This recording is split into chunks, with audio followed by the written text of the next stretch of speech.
Apa yang terjadi dan dialami oleh Pak Hermanto ini? Lain kali kalau ada yang mau menyuarakan, beritahu kita. Jadi nggak sendiri. Gua cari, ada perintah dari Menteri BUMN. Waktu itu Bu Rini ya yang jadi Menteri Ya kurang BUMN. lebih itu. Ya. Itu kan nggak bisa kemudian tidak diperiksa. Kasus ini terjadi pada masa Menteri Perhubungannya adalah siapa coba? Budi Karya Sumadi. Nah, sekarang cek lagi mau dipanggil KPK nggak? Lu jangan pada anteng aja ya. KPK sekali lagi sampai hari ini Tidak melakukan apapun. ada beberapa komisaris di Pelindo yang sebetulnya terindikasi kuat adalah mantan komisioner di KPK. Kasus itu bukan hanya berhadapan dengan entitas di Indonesia. Kasus itu kami berhadapan juga dengan korporasi luar negeri yang cukup berat, cukup besar. Dulu Pak Budi Waseso dicopot kan karena mencoba mengungkap kasus Pelindo kan. Itu udah polisi jenderal bintang. Ini cipta kondisi apa? Karena dari mulai Pak Hermanto, lalu kemudian ada Siaga 1, lalu kemudian kasus ini. Saya kok melihatnya bukan sesuatu yang tidak linier. Apapun motif kalian, stop dulu lah.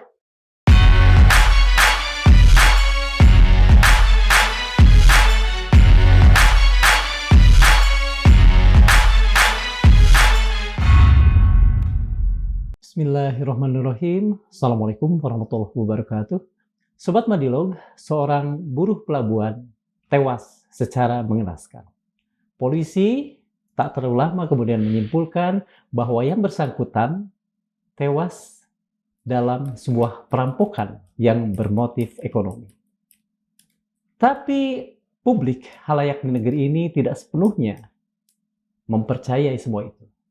Ada kesangsian yang mungkin telah cukup lama berurat akar dalam budaya kita, apalagi dihadapkan dengan sekian banyaknya catatan tentang kepolisian. Apakah benar seseorang yang dengan berani membuka satu dugaan korupsi di sebuah instansi, seorang aktivis buruh yang telah lama bergelimang dengan segala macam persoalan dan berani mengungkapkannya secara terbuka di depan publik, meninggal begitu saja tanpa semua itu melatar belakangi apa yang kemudian dia alami. Apalagi kemudian, dalam waktu yang nyaris bersamaan, publik juga dikejutkan dengan peristiwa penyiraman air keras terhadap salah seorang aktivis kontras. Maka, apakah yang ada pada keduanya itu sejatinya membuat sebuah pola? Apakah ada sesuatu yang tengah terjadi di elit-elit negeri ini sehingga kemudian hal-hal semacam itu menjadi satu langkah untuk meredam, untuk menutup mulut publik? Untuk mengulas semua itu, di Madilog kali ini kami hadirkan seorang anggota parlemen, anggota DPR RI, dan sekaligus juga seorang aktivis pembela hak asasi manusia, Teh Rieke Diah Pitoloka. Terima kasih, Teh Rieke. Terima kasih. Assalamualaikum warahmatullahi wabarakatuh. Waalaikumsalam warahmatullahi wabarakatuh. Ada yang kurang tadi. Apa? Mantan Ketua Pansus Pelindo. Oh iya itu. Mohon maaf, itu adalah satu hal yang harus kita garis bawahi, dan juga karena itu kami mengundang beliau ke sini. Ya. Teh, yang pertama Teh, apakah tidak menimbulkan kesangsian? Apakah Teteh percaya bahwa almarhum Hermanto Usman sepenuhnya meninggal karena tadi pembunuhan tidak disengaja lah, karena perampokan yang bermotif ekonomi? Ya, saya kebetulan kan ada konfederasi Rakyat Pekerja Indonesia. Salah satu yang bergabung di dalam konfederasi itu adalah Federasi Pekerja Pelabuhan Indonesia. Di dalam Federasi Pekerja Pelabuhan itu ada serikat yang namanya Serikat Pekerja GICT. Nah, Pak Hermanto itu adalah ex-karyawan GICT. Jadi dulu ketika kami berupaya untuk mengungkap persoalan kerugian negara dalam tata kelola pelabuhan, Pelindo begitu, ya kemudian dikenal dengan Pansus Pelindo. Betul. Pak Ermanto dan saya tentu saja orang yang hari-hari, hampir setiap hari bertemu ya. setiap hari berjuang begitu. Dan kemudian ketika sempat malah Pak Ermanto di PHK begitu, kami berjuang untuk beliau bisa kembali bekerja, dan alhamdulillah beliau bisa dipekerjakan kembali sampai masa pensiunnya begitu. Apakah Teteh tidak melihat sesuatu yang lain selain apa yang tadi dikatakan menjadi oleh catatan karena resmi polisi? itu sebetulnya tentu saja kami dari sisi organisasi sangat aware terhadap kasus yang menimpa anggota kami lah, boleh dikatakan demikian begitu. Sehingga kami juga langsung berkoordinasi. Saat itu saya juga sempat datang ke rumahnya, saya juga ke TKP begitu ya. Dan tentu saja kalau baca di pemberitaan dari awal saya sudah mengatakan jangan ada framing ini perampokan. Dari awal bahkan? Dari awal ya. Karena apa? Karena tidak ada barang yang hilang yang biasanya dalam kondisi perampokan. Pertama yang hilang itu hanya handphone, kemudian juga dompet dan 2 kunci mobil. Iya. Tapi perhiasan harta atau perhiasan bahkan yang melekat di tubuh istrinya itu tidak ada yang hilang. Jadi kalau dikatakan motif ekonomi, yang berikutnya adalah saya tidak akan menjawab secara langsung ya, silahkan disimpulkan. Nah kemudian juga kalau kita datang ke rumah itu seperti clear area, jadi sudah dibersihkan zonasi, bukan. Jadi peristiwa itu hanya ada di kamar, tapi berdasarkan keterangan anak yang ditinggal di sana, dan proses pembersihan TKP jadi bersih itu menurut kami itu terlalu cepat ya. Terlalu cepat sehingga kemudian saya kira perlu ada uji forensik DNA segala macam dari apa yang barang-barang yang ditemukan di sana, termasuk misalnya ada puntung rokok, ada bekas kurma, orang makan kurma, sebagainya begitu. Dan juga mungkin ada peristiwa di mana indikasi bahwa linggis itu diambil dari gudang atas setelah peristiwa. Nah, jadi ada indikasi seperti itu, begitu. Dan dari teman-teman yang biasa menganalisis kasus seperti ini, bahkan sejujurnya itu dikatakan bahwa ini agak rumit, ini bukan kejahatan biasa begitu, karena itu dilakukan di waktu yang saya kira tepat momentumnya menjelang imsak katakan, di mana orang nggak concern segala macam, dan CCTV di perumahan yang cukup besar juga mati begitu, tidak ada jejak CCTV. Dan kemudian peristiwanya itu adalah tanggal 2 Maret. Kemudian Selasa 3 Maret penyidikan dimulai. Kemudian pada 5 Maret saya langsung mendampingi keluarga untuk ke LPSK meminta perlindungan ya, karena di situ ada anak-anak, ada saksi mahkota, ibunya yang masih dalam keadaan kritis. Lalu kemudian ada yang miss mungkin bahwa tanggal 7 Maret itu sekitar 7 Maret itu pagi hari rasanya itu ada orang yang datang ke rumah sakit mengaku sebagai penyidik dan mengatakan akan memperdalam kasus kepada ibu yang dalam keadaan kritis. Menurut saya penyidik itu juga nggak oneng-oneng banget lah. Apa yang mau diwawancara orang dalam keadaan kritis, menurut saya cukup janggal begitu. Dan kemudian ketika akhirnya saya lari ke rumah sakit, saya ingin tahu apa sebenarnya yang terjadi begitu, karena itu saksi mahkota. Betul. Saksi mahkota, dan kami 2 hari sebelumnya, 5 Maret sudah minta perlindungan surat resmi ke LPSK itu adalah untuk istri dan keluarganya, anak-anaknya, menantunya, dimanapun mereka berada gitu. Tapi tanggal 7 Maret kok ada orang yang nerobos ke ruang perawatan begitu, di mana rumah sakitnya juga adalah rumah sakit yang sudah MOU dengan LPSK. Nah, satpam rumah sakit mengatakan, nanti Pak saya minta izin dulu. Tapi dia ngotot ikut masuk sampai agak ribut dan anaknya telepon saya, itulah menyebabkan saya langsung datang ke rumah sakit. Kemudian saya juga akhirnya membuat surat permohonan perlindungan dari Polres Kota Bekasi ya, saya anterin langsung begitu. Dan kalau ditanya itu sebenarnya gimana sih itu orang beneran penyidik, kok kayaknya tidak profesional sekali gitu. Apa yang dia mau wawancara dari orang yang sedang dalam keadaan kritis gitu, dan bahkan infonya, ini infonya ya, sampai mau minta sampel darah dari ibu, itu nggak masuk akal. Semua ada prosedur, apalagi keluarga korban ini sudah dalam perlindungan negara yang bernama Lembaga Perlindungan Saksi dan Korban. Tidak bisa kemudian saya katakan kalau mau ada pemeriksaan terhadap keluarga, wajib hukumnya bukan hanya kuasa hukum yang mendampingi, tapi juga LPSK. Karena kami sudah menyerahkan keluarga korban di dalam perlindungan negara secara resmi, catatan untuk LPSK.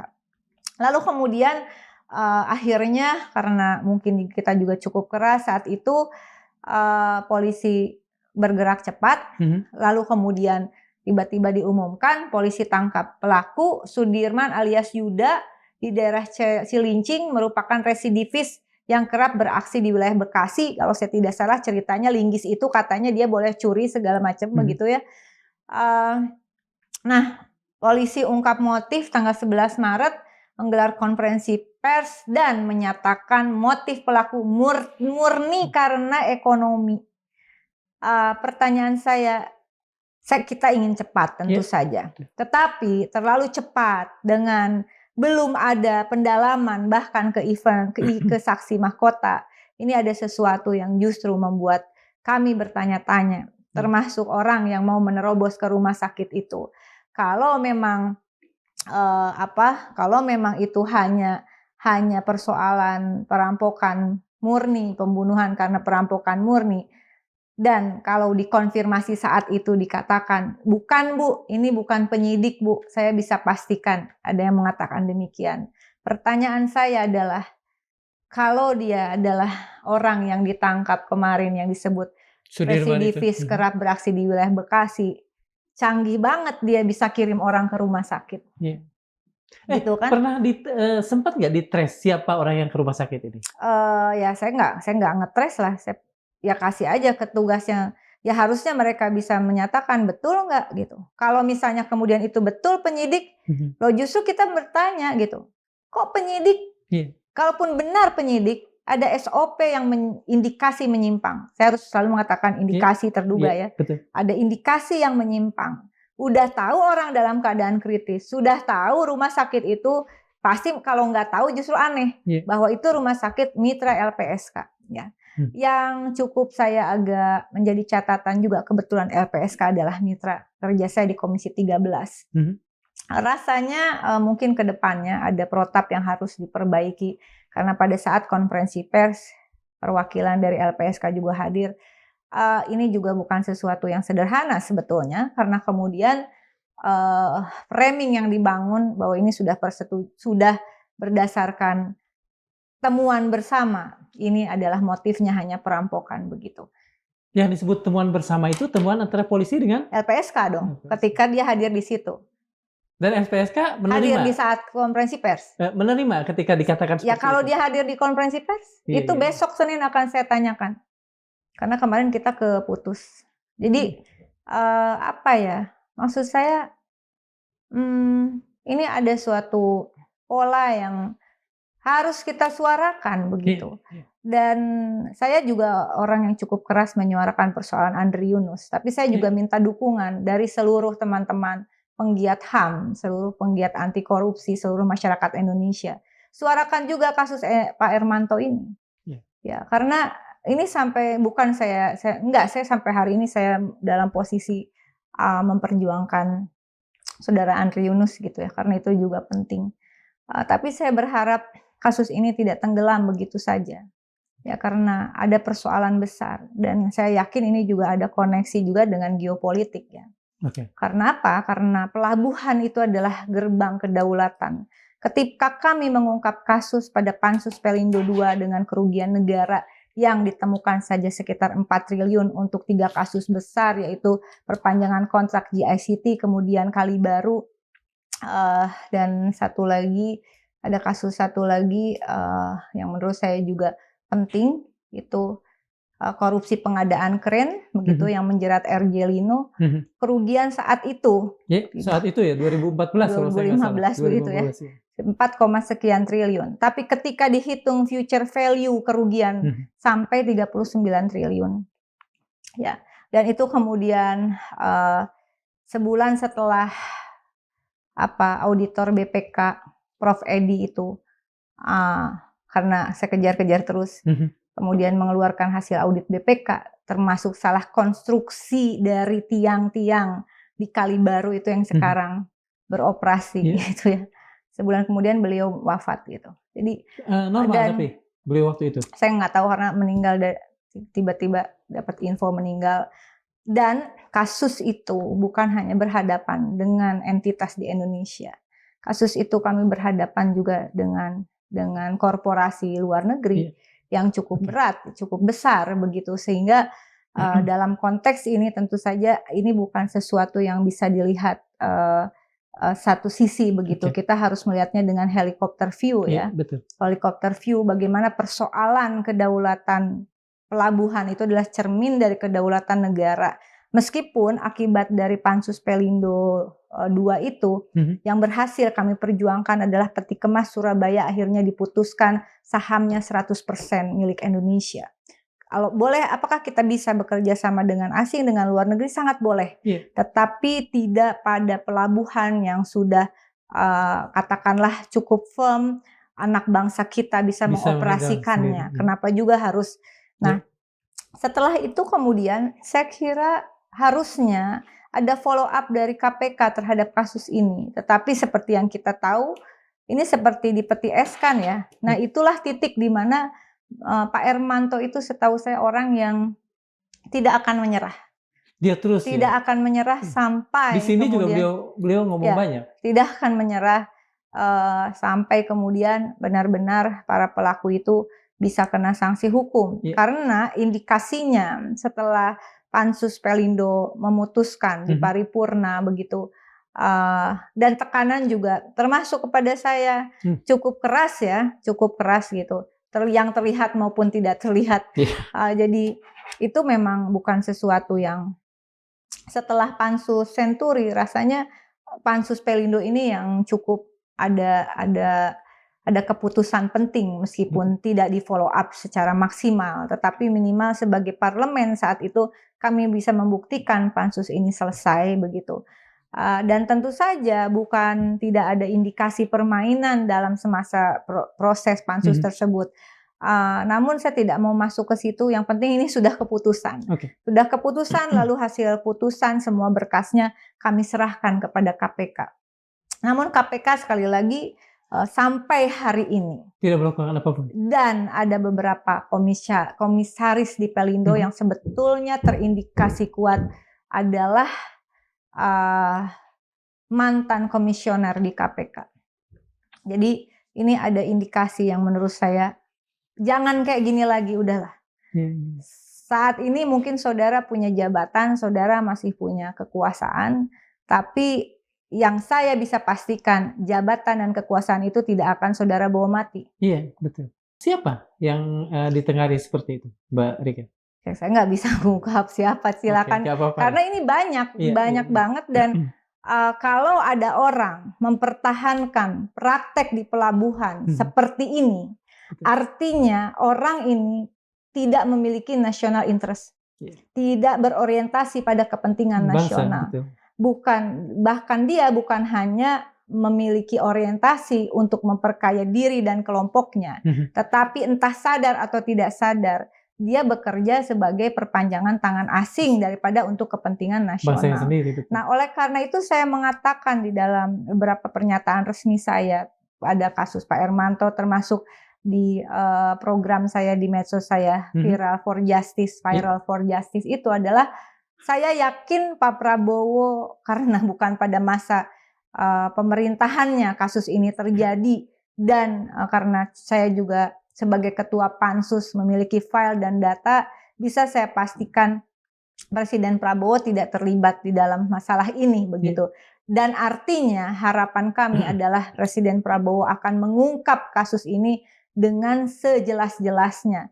Dari awal saya mengatakan, Mas boleh lihat nanti, mungkin bisa di googling, statement saya adalah jangan framing perampokan. Minta usut tuntas, bukan hanya eksekutor lapangan, tetapi dalang di balik kasus ini begitu. Kalau kepolisian mau menyatakan bahwa ini adalah pembunuhan perampokan biasa, silahkan, itu hak kepolisian. Tetapi hak kami yang memperjuangkan keadilan dan kebenaran di Republik ini, kami akan menuntut hak itu sampai kemudian nanti ada persidangan kan? Iya betul. Kenapa tidak menunggu persidangan? Jangan cepat menyimpulkan gitu. Saksi mahkota saja belum diwawancara kok. Karena masih kritis ya. Iya, begitu sampai hari ini juga belum. Dan tentu saja kami berharap segera ada proses persidangan dan persidangannya harus terbuka untuk umum. Oke, Teteh kan dari awal sudah mengatakan jangan framing ini sebagai perampokan. Dan itu dilakukan, Teteh lakukan sebelum polisi belum, itu iya saya kan? tanggal berapa? Ya, sebelum polisi melakukan konferensi kejadian pers. tanggal 2 artinya, kemudian kejadian perampokan 3 Maret dimulai, sekitar 4 Maret itu, sekitar 4 Maret saya menyatakan itu. Ya, jangan framing itu. Ya. Nah, ketika kemudian yang dilakukan polisi adalah apa yang Teteh katakan, jangan lakukan ini, apakah di hari Senin yang akan datang itu Teteh akan kembali menegaskan, kembali menyatakan skeptisisme tentang apa yang sudah Saya nggak usah, saya terus ngomong, karena buat saya tidak akan mencabut omongan saya yang dari awal, jangan framing ini perampokan. Sampai di persidangan itu terbuka, sampai saksi mahkota bisa mengatakan. Dan oleh karena itu, saya sekali lagi mohon perlindungan untuk saksi mahkota, istrinya dan keluarganya. Ya, jangan sampai tiba-tiba ada apa-apa. Kalaupun terjadi apa-apa, berarti ini memang bukan perampokan, bukan motif perampokan biasa dengan orang residivis yang nyongkel pakai linggis dan linggisnya katanya boleh ngemaling di tempat orang. Itu terlalu, maksudnya ya mungkin kejadiannya seperti itu. Ya oke lah. Tapi mari kita hormati proses hukum juga sampai persidangan, dan tidak bisa katakanlah orang ditangkap terus orang mau langsung di penjara ini yang dituduh ini. Kan ada proses pembuktian di persidangan gitu. Sebetulnya Teteh melihat bahwa Sudirman dan kawan-kawan ini lebih kepada nggak ada Sudirman, cuma satu orang. Oh iya. Dan kawan-kawan yang mana? Kan kalau di TV tuh beriringan tuh beberapa orang. Tapi lepas dari itu, dia cuma satu orang yang ditangkap. Justru kemungkinan lebih dari 4 orang. Indikasi kuatnya yang kita juga meminta misalnya dari ya adalah gitu. Ya, artinya sebetulnya nggak satu orang. Orang ini sangat mungkin hanya kambing saya hitam tidak dari akan polisi. menjawab itu. Saya tidak akan menjawab itu. Yang saya minta beri dukungan kepada aparat penegak hukum untuk kemudian ini segera dibawa ke persidangan dan segera dilakukan proses hukum yang transparan begitu. Karena apa? Karena kemudian ini bisa terjadi pada siapa saja. Ini bisa terjadi pada siapa saja orang yang ada kasus itu tidak ada kaitan dengan kasus korupsi. Tapi nama anaknya Dedi di daerah Jambi kalau saya tidak salah. Sama meninggalnya katakanlah di kamar, lalu kemudian dianggap bahkan mati di luar kamar itu. Langsung diputuskan. Nah, kalau nggak salah ada kaitannya nih yang di Polda Metro sama yang di Jambi itu, pihak polisinya. Jadi gimana ya? Kita emang harus kuat sih. Apakah Anda ada indikasi bahwa sebetulnya polisi dalam tekanan untuk segera menuntaskan, sehingga kemudian seperti beberapa kasus sebelumnya tahun-tahun lalu yang dulu ya kayak Sengkon Karta itu tiba-tiba diambil saja orang agar kemudian kasus bisa case close seperti itu? Tanya aja sama polisinya. Saya bukan polisi, tapi saya ingin menggugah siapapun, mau Anda polisi, mau nanti dalam proses ini ada jaksa, ada hakim. Seperti ketika kami berjuang mengungkap kasus Dini Sera, pembunuhan Dini Sera. Ya waktu itu ketika kami mengadvokasi, orang mengatakan, "Udahlah nggak bisa," gitu. Mhm. Dini Sera anak seorang petani miskin yang kemudian mencari penghidupan di Surabaya dan kemudian mengalami kuat CCTV dilindas Mhm. pakai mobil begitulah maksudnya, dan pelaku kemudian bebas murni. Mmm. Ketika itu kita, dan dia punya anak, dia single single Single mom father, ya. gitu, dan dia harus anaknya disimpan di pesantren, dia cari uang untuk menghidupi anak dan keluarganya. Saya ingin mengatakan maksudnya begini, ketika mereka adalah orang yang tidak mampu, atau mereka adalah orang yang memperjuangkan keadilan, kebenaran, menyuarakan suatu kebenaran, lalu ada pihak-pihak yang menghentikan perjuangan ini, melakukan kekerasan, mengintimidasi. Saya selalu yakin Allah tidak diam. Ya, pada akhirnya misalnya kasus Dini Sera ini sampai berujung pada mafia perkara Markus di Mahkamah Agung itu sendiri ya.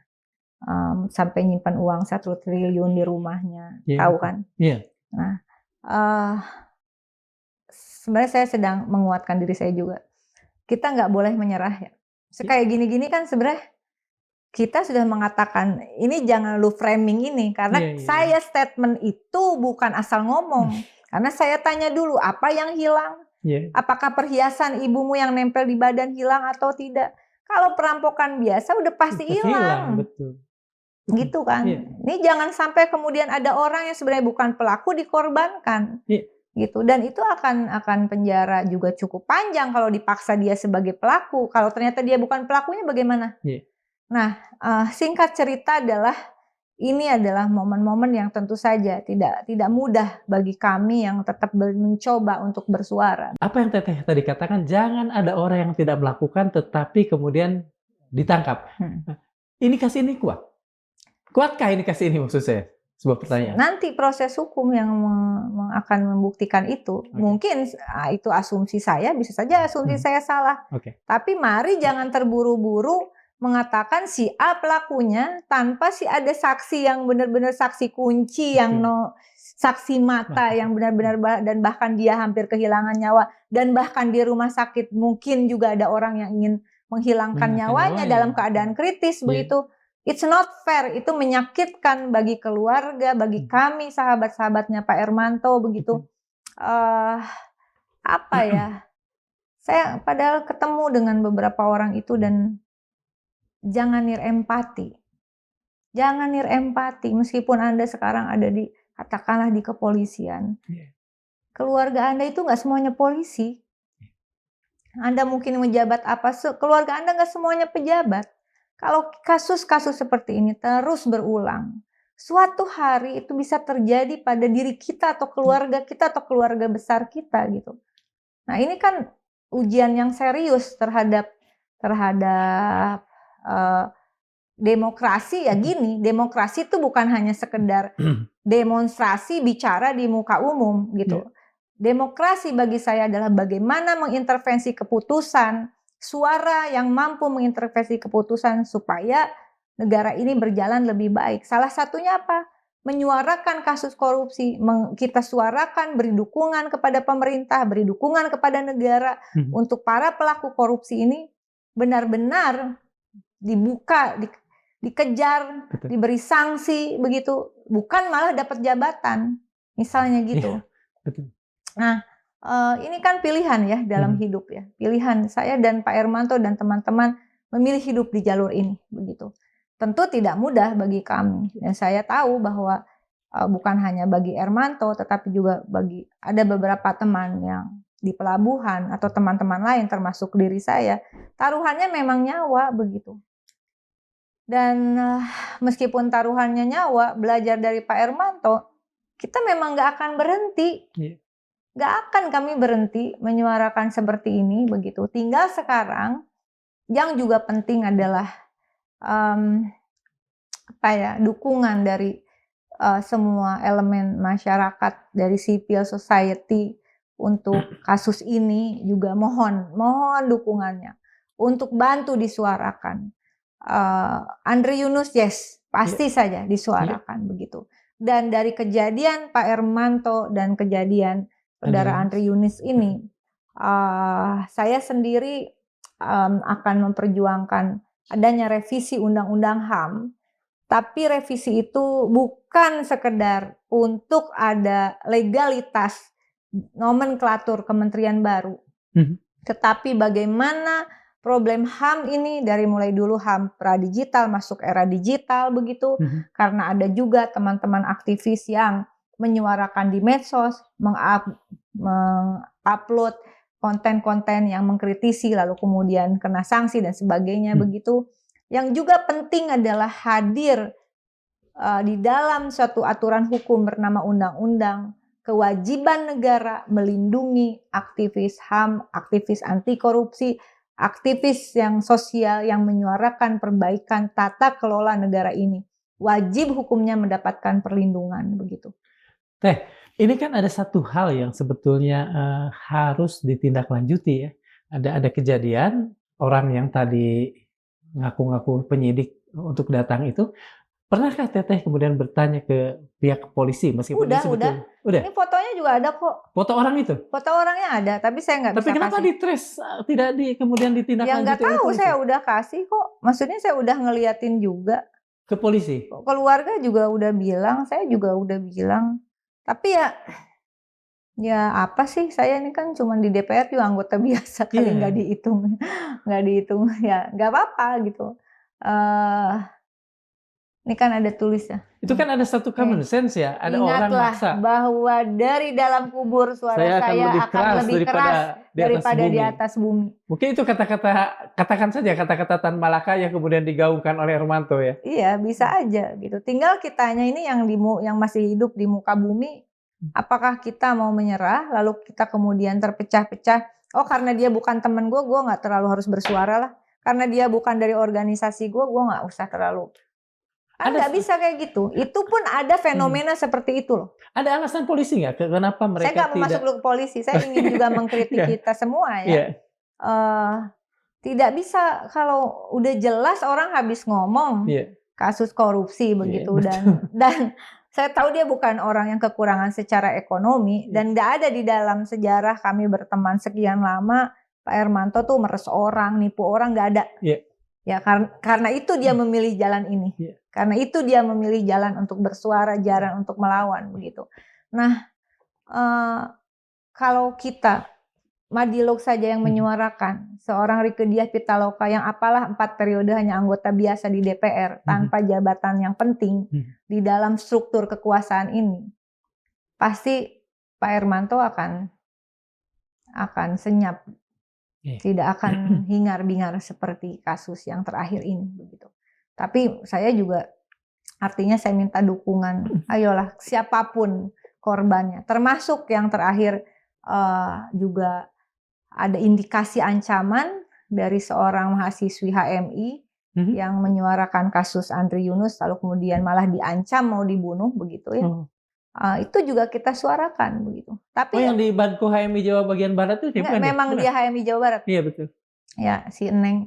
Saya bilang Siti kalau salah. Kalau ada apa-apa Neng, cepat kabarin ibu karena buat saya dalam momen-momen seperti ini siapapun segera untuk melaporkan diri ke Lembaga Perlindungan Saksi dan Korban. Dan ketika misalnya termasuk juga ada orang yang berupaya membongkar mafia skincare yang ada indikasinya nanti dengan TPPU, dengan permainan judol dan segala macam, dan mereka mulai dibuntuti gitu ya, mereka mulai diancam, jangan salah loh. Ini juga terjadi. Segera melaporkan diri ke LPSK. Kalau perlu diupload hasil laporannya bahwa kalian sudah melaporkan diri dan meminta perlindungan kepada negara. Artinya kalau terjadi sesuatu kepada diri kita yang bersuara, artinya ada indikasi negara terlibat kalau tetap kita tidak terlindungi. Tadi Mbak bicara soal geopolitik dan bicara soal satu katakan saja MNC yang besar, ya, multinasional korporasi yang besar. Gitu. Apakah bisa saya tanya bahwa ini berkaitan, cukup ada dugaan bahwa ini berkaitan dengan Hutchinson itu? Ya dengan beberapa perusahaan korporasi termasuk juga Deutsche Bank kan yang terlibat. Bagaimana mungkin laporan 1 tahun, misalnya waktu itu kan kita panggil semua, terus dia liatin tabel Excel, dia bilang, pas teman kami cek, "Kok ini hilang laporan 1 tahun?" Dia bilang, "Oh iya, itu Excel-nya error." Hmm. Itu Sebuah bank lembaga besar bank ya? besar loh, Iya. bank besar loh. Dan Iya, iya. kalau kita bicara pelabuhan, Iya. itu bicara soal stabilitas nasional dan internasional. Bagaimana semua barang keluar masuk ke setiap negara, itu pasti lewat pelabuhan. Dari zaman kolonial sampai zaman sekarang. Bagaimana Selat Hormuz seperti sekarang ini, itu kapal kan berlabuhnya di mana kalau bukan di pelabuhan, Bray? Iya kan? Jadi ngomongin pelabuhan ini jangan dianggap enteng gitu. Ini ada persoalan besar, persoalan pertahanan kedaulatan negara. Adanya Pak Hermanto yang terus menyuarakan bagaimana tata kelola pelabuhan itu harus terus dikuatkan. Menurut saya orang seperti ini justru dibutuhkan. Kalau negara merasa pelabuhan itu nggak penting, menurut saya perspektif ini yang harus dikoreksi gitu. Karena saya secara pribadi juga sedang mengejar, misalnya gini, ini juga penting nih. Terjadi pendangkalan beberapa pelabuhan di seluruh Indonesia. Saya sudah mengatakan, termasuk saya bicara langsung di paripurna, saya minta segera dinormalisasi pelabuhan-pelabuhan itu dari pendangkalan. Contoh kecilnya adalah kasus yang kemudian berimplikasi pada pelanggaran HAM rakyat di Pulau Enggano, Bengkulu. Bukan ada masalah di Engganonya, tapi di pelabuhan Bengkulunya itu terjadi pendangkalan di mana kapal dari Enggano nggak bisa masuk ke pelabuhan. Hasil bumi di sana nggak bisa dibawa orang, sakit pun harus kemudian pakai perahu kecil untuk datang ke kapal besar ya. Bisa dibayangkan dalam kondisi geopolitik seperti ini, bagaimana kalau pelabuhan kita kondisinya seperti sekarang. Mudah-mudahan lewat podcast ini juga semakin bisa disuarakan begitu. Nah, ada titik indikasi korupsinya di mana?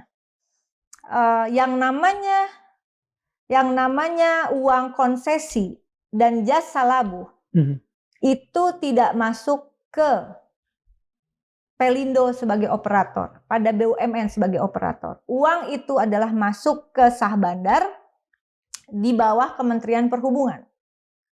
Uang yang masuk dari hasil tata kelola pelabuhan, sekali lagi masuknya itu khususnya konsesi, yang ini kasus GICT, GICT dan perpanjangan konsesi GICT dan pelabuhan lain misalnya. Uang konsesi, uang jasa labuh itu sekali lagi tidak masuk ke kas Pelindo, tapi masuk ke kas sah bandar di bawah Kementerian Perhubungan. Kasus ini terjadi pada masa Menteri Perhubungannya adalah siapa coba? Budi Karya Sumadi. Nah, sekarang cek lagi mau dipanggil KPK nggak? Gitu. Jadi ngelihatnya nih, maksud saya, lu jangan pada anteng aja ya. Bukan saya tidak tahu loh, dulu kalian berkonspirasi termasuk mengintimidasi saya dan teman-teman. Artinya dulu Budi Karya Sumadi, menteri saat itu, mengintimidasi Mbak? Enggak, saya nggak ngomong gitu. Ini interpretasi ya silakan saya aja Mas mau menginterpretasi. Tapi intinya saya ingin bahwa di mana uang konsesi dan jasa labuh selama periode itu. Keluarkan itu berapa banyak? dong. Berapa banyak? Ya nggak tahu sih lah, mereka yang tahu. Saya nggak tahu detailnya. Cuman aturan hukumnya mengatakan demikian, dan ini nanti juga akan berpengaruh. Kenapa Pak Hermanto teriak-teriak? Karena kalau model operasional seperti ini, lama-lama mau Pelindo, mau anak perusahaannya bangkrut. Apa indikasinya mereka diperas? Adalah ketika Pelabuhan Semarang itu kan drop. Yang harus bayar itu Pelindo. Berapa triliun? Bisa dicek berapa Sementara triliun. mereka tidak dapat. Padahal uang itu harusnya dikeluarkan dari Kementerian Perhubungan. Jadi ini memang bukan sesuatu yang single issue, saya bilang. Ini harus helikopter view. Saya ngomong ini juga bukan berarti saya nggak beresiko. Saya tahu saya beresiko. Tetapi sekali lagi, kalau kita tidak membenahi tata kelola pelabuhan, dan ini kemudian dijadikan suatu mekanisme prosedur yang didiamkan begitu saja. Ini bukan hanya persoalan orang-orang yang disebutkan oleh Pak Hermanto, karena ini juga bukan soal satu kementerian. Di dalam pelabuhan itu terutama ada banyak kementerian termasuk pertahanan. Di setiap pelabuhan itu pasti ada pelabuhan, ada pangkalan militer, ya kan? Lanal atau apalah namanya. Iya, semua ada karena memang di setiap negara pelabuhan itu adalah gerbangnya setiap negara, termasuk gerbang pertahanan dan keamanan begitu. Karena saya tarik misalnya ke geopolitik, ya itu juga urusannya nanti dengan pelabuhan. Keluar masuk minyak yang sekarang sedang bermasalah itu juga lewat pelabuhan begitu. Bagaimana kalau pelabuhan Indonesia tidak dikelola dengan baik, dengan good corporate governance yang baik? Tapi nggak bisa juga kita hanya fokus pada Kementerian BUMN-nya atau sekarang Danantara. Tapi juga harus fokus kepada Kementerian Perhubungannya. Di mana uang konsesi jasa labuh 10 tahun kemarin yang seharusnya itu digunakan untuk perbaikan pelabuhan, kan gitu. Termasuk tadi normalisasi itu ya, pengerukan. Iya, mau sampai kapan mau dibebankan ke Pelindo begitu? Dengan anak perusahaannya, saya sih akan mendesak dan saya akan terus suarakan.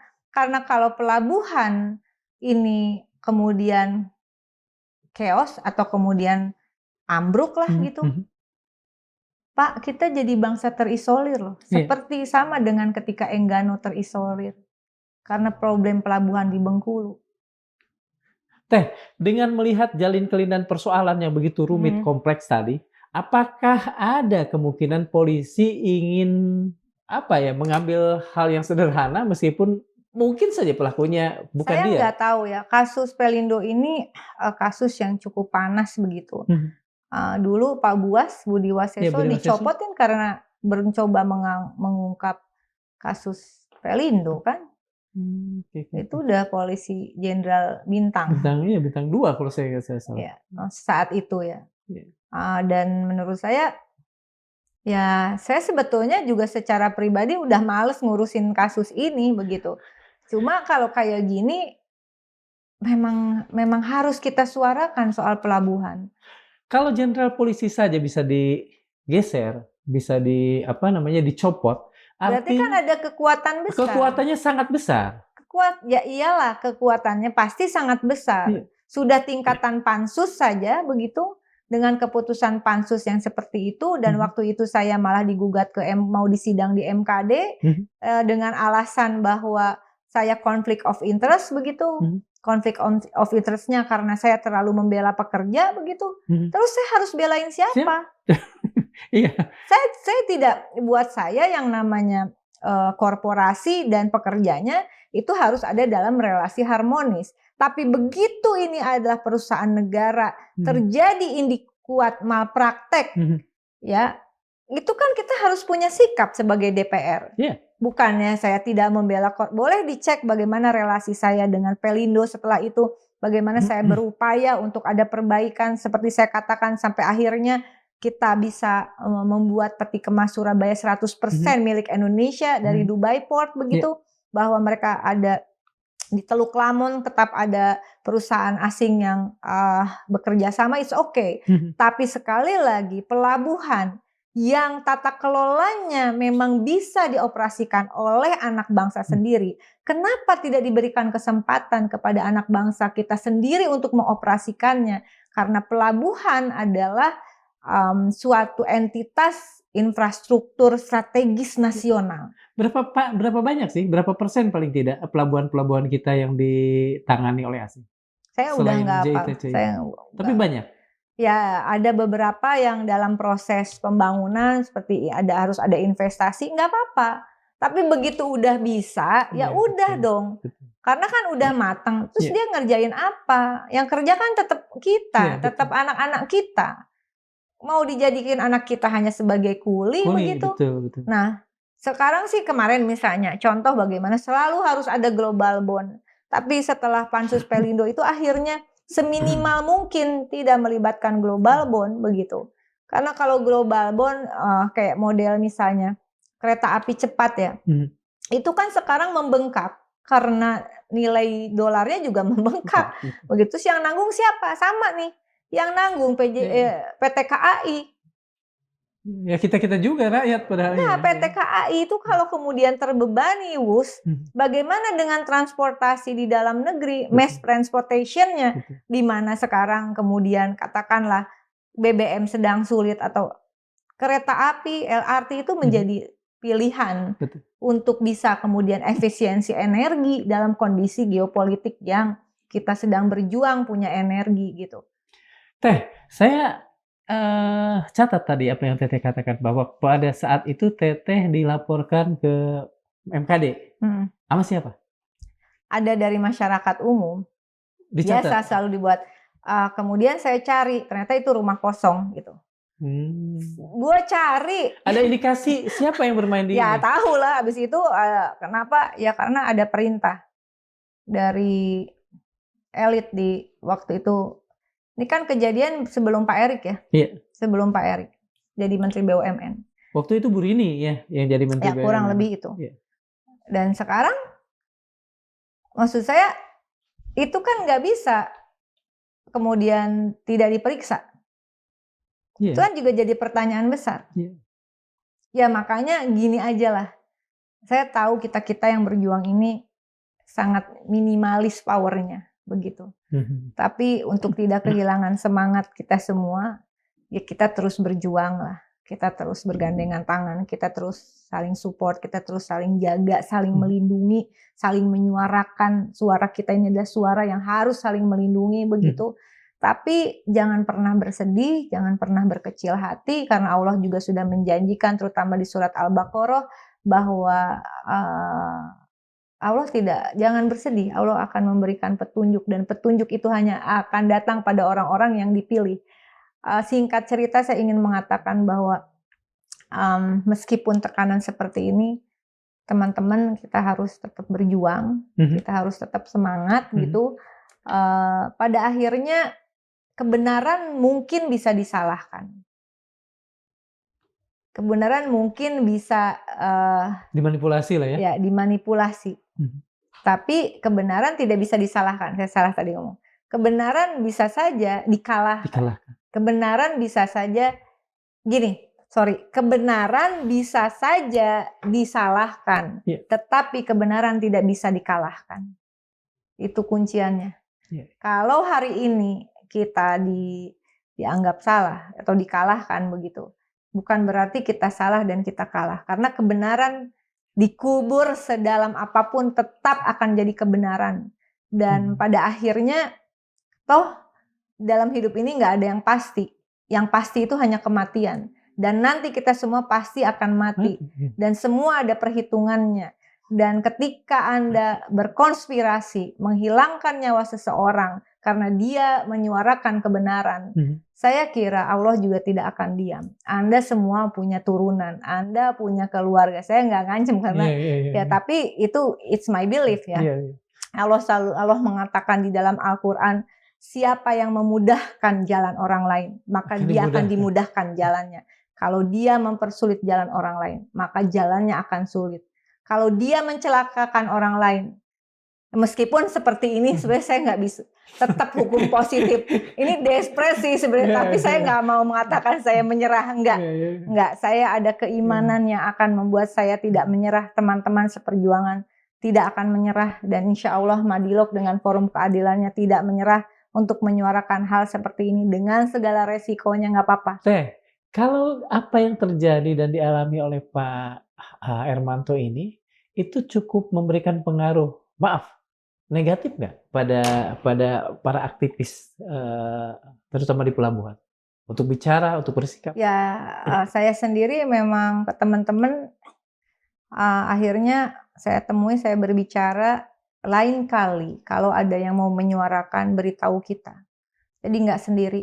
Karena Pak Hermanto jujur aja udah sekian lama nggak ketemu, saya juga nonton beliau ngomong di sini, tapi menurut saya, oh ini juga sudah lewat lah masanya, insya Allah mungkin berani bicara karena merasa sekarang rezimnya sudah berbeda, begitu ya.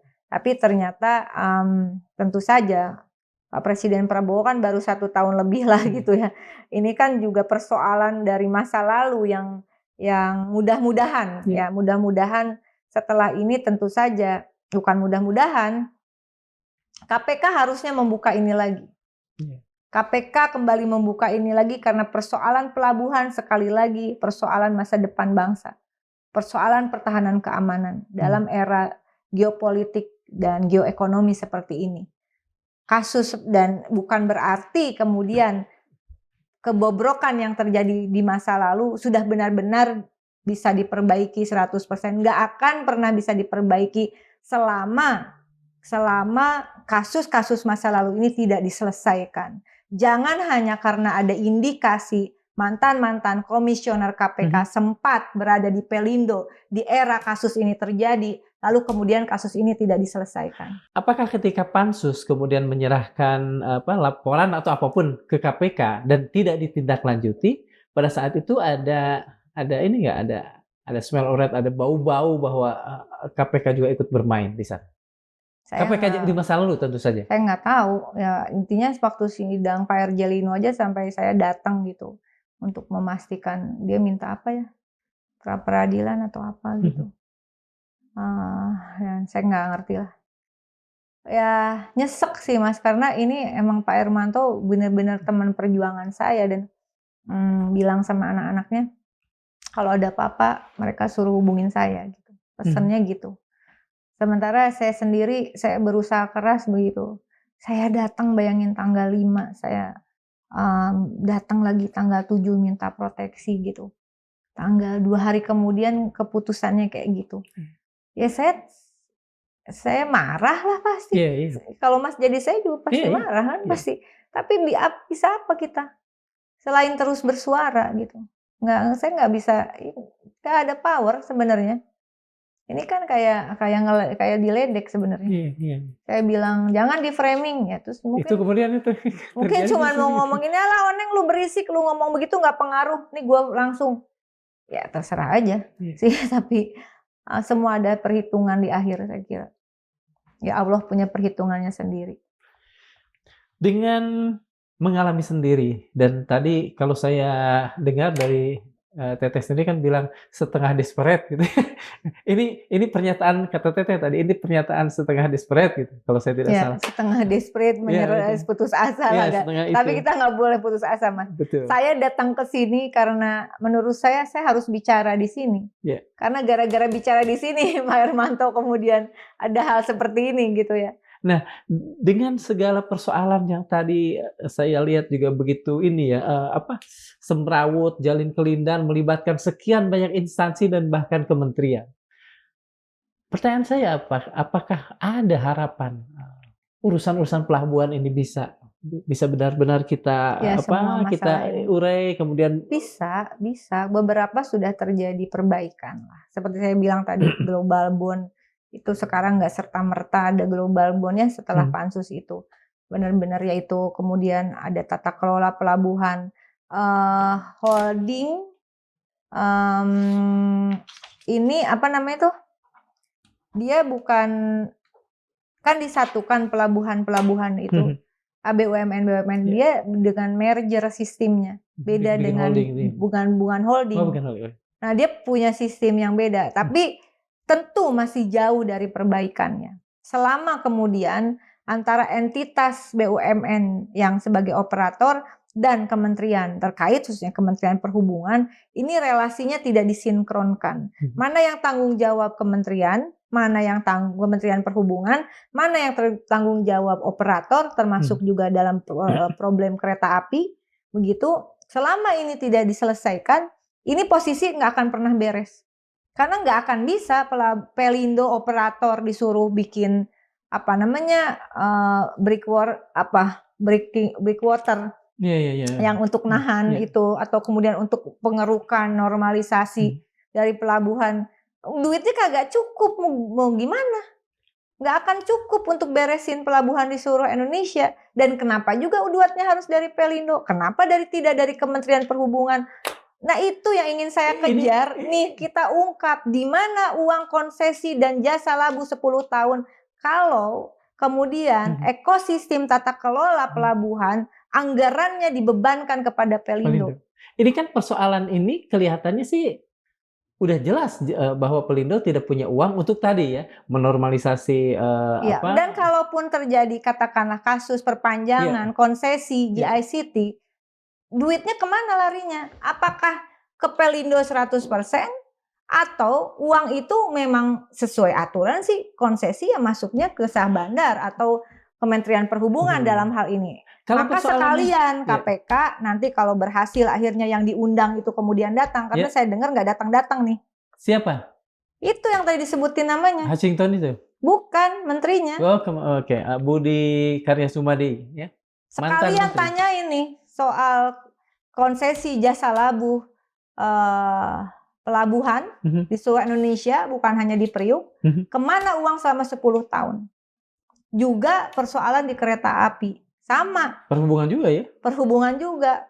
Kan kasusnya udah banyak kalau Ini sudah Dirjen berapa kali Perkereta Apian. dipanggil, sepengetahuan Teteh? Nggak tahu, googling aja. Saya cuma lihat, oh nih orang nggak datang, nih orang nggak datang. Mudah-mudahan habis Lebaran datang gitu.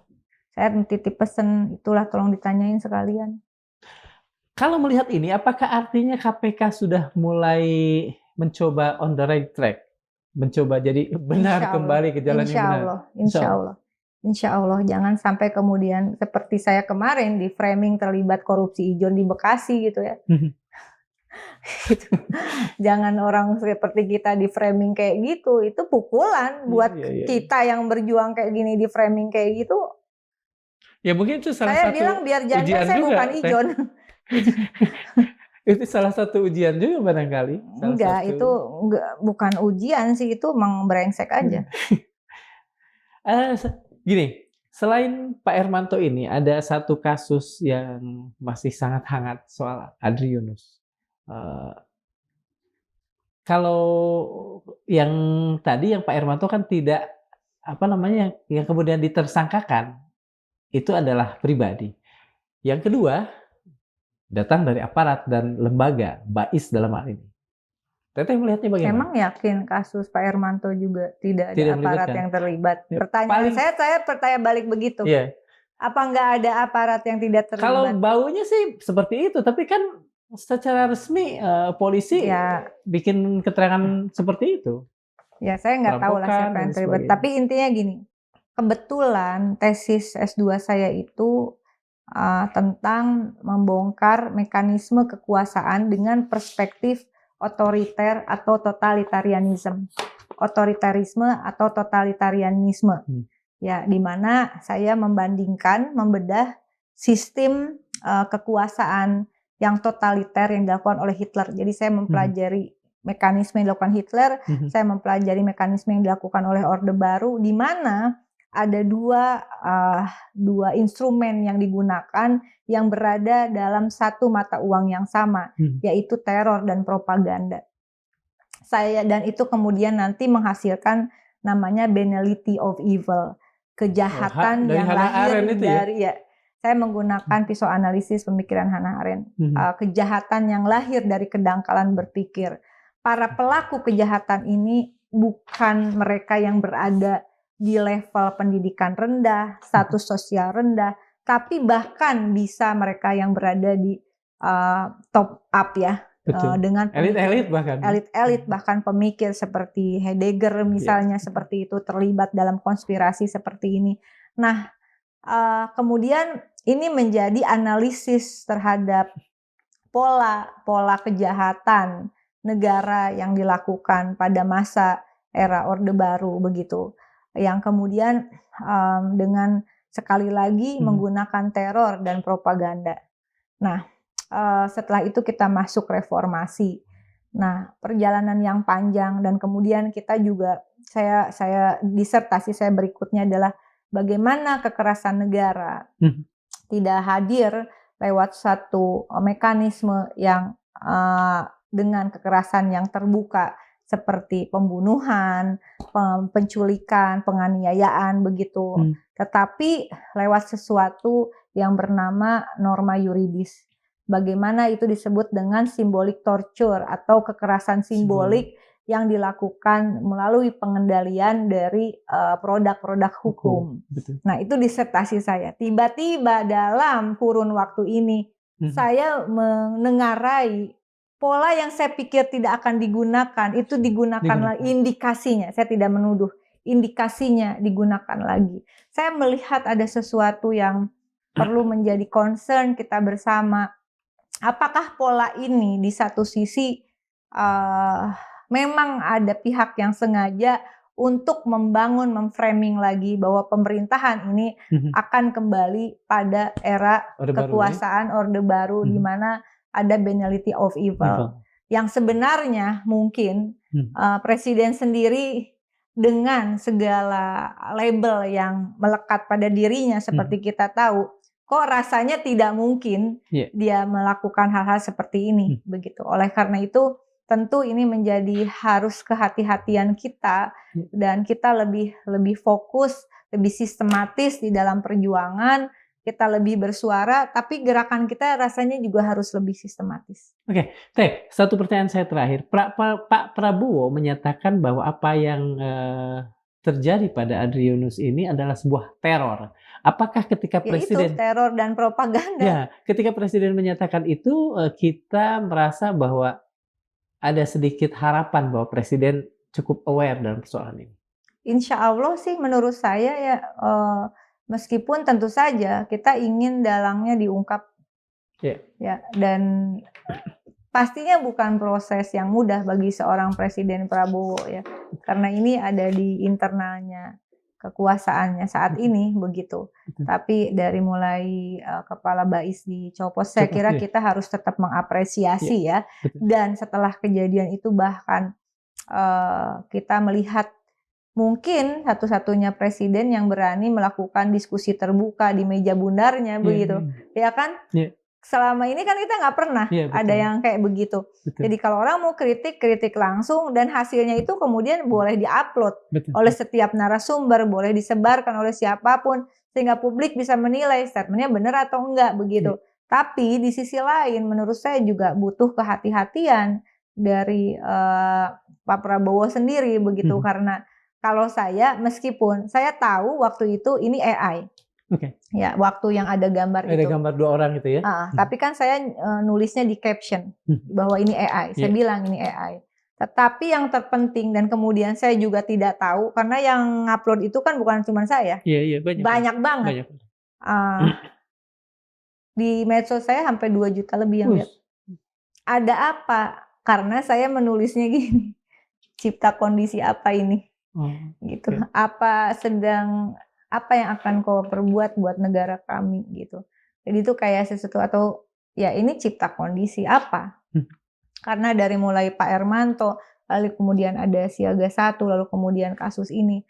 Saya kok melihatnya bukan sesuatu yang tidak linier.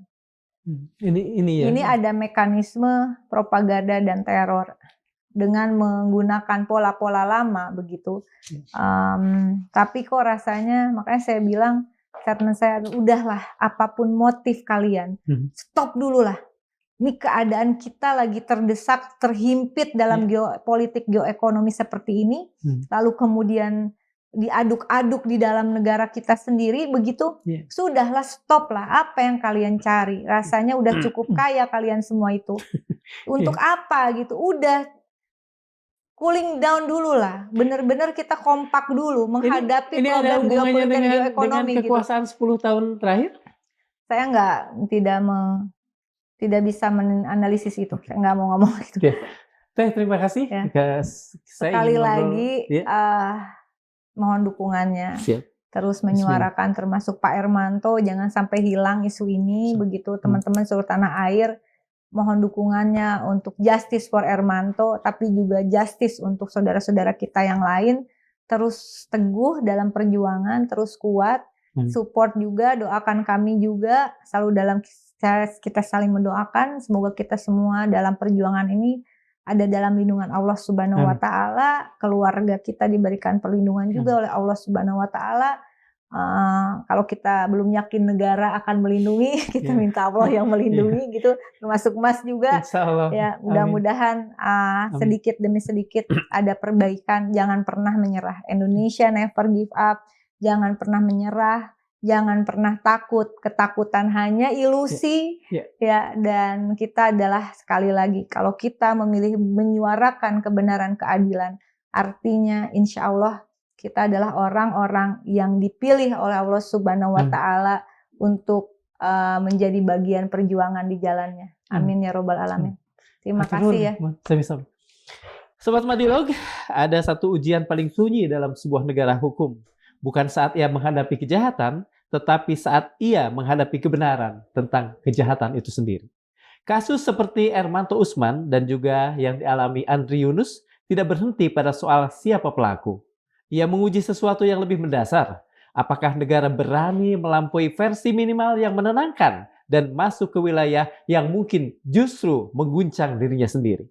George Orwell pernah menulis, "In a time of universal deceit, telling the truth is a revolutionary act." Di zaman ketika dusta menjadi kebiasaan yang merata, mengatakan kebenaran adalah tindakan revolusioner. Dan di negeri yang terlalu sering tergoda menyederhanakan kenyataan, pertanyaan justru menjadi bentuk perlawanan terakhir. Dalam Khazanah Islam, Ibnu Taimiyah mengingatkan, Allah menegakkan negara yang adil meski kafir, dan tidak menegakkan negara yang zalim meski muslim. Artinya jelas, yang menopang sebuah negara bangsa bukan identitasnya, tetapi kejujurannya dalam menegakkan keadilan. Maka pada akhirnya ini bukan sekedar satu soal kematian atau satu serangan. Ini soal arah.